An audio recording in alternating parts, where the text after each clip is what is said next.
Come, sit, eat my flesh is a work about the common body of architecture.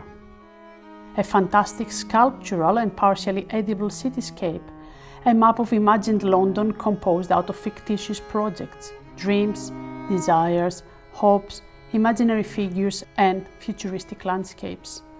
This feast for the eyes takes the form of a week-long installation, inaugurated with a collective performance dinner where guests together negotiate, consume or revive the body of architecture.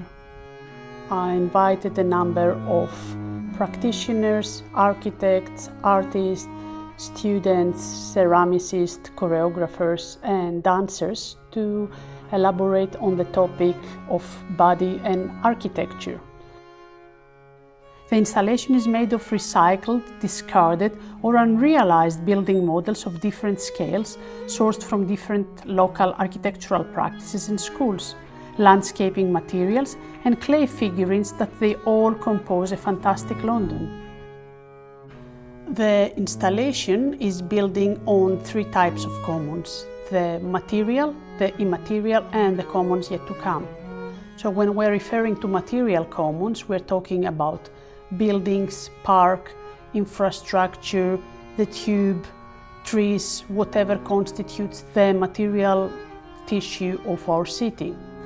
When we're talking about immaterial commons, is the airwaves, thoughts, emotions, and that's why this model and installation is actually composed of a lot of work, a lot of projects proposed for London that they're never realized and very possibly they're never going to be realized.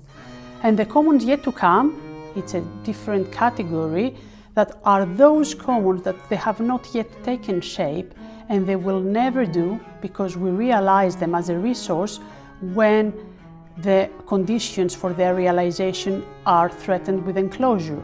So for example, when we build on top of a park space, when we privatize something, when a library is closing or when a university department is closing, we are annulling completely the conditions for the realizations of new ideas.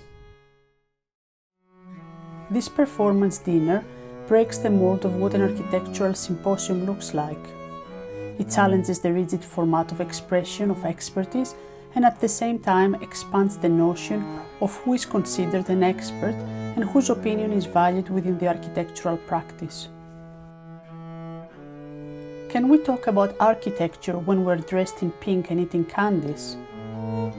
When we sit around a giant liver-shaped table? When we play with food, play with words and play with clay? Can we talk about architecture when we laugh at ourselves? Can architecture come from scars and bruises? Can we use metaphors and fairy tales alongside facts? Well, I think we can.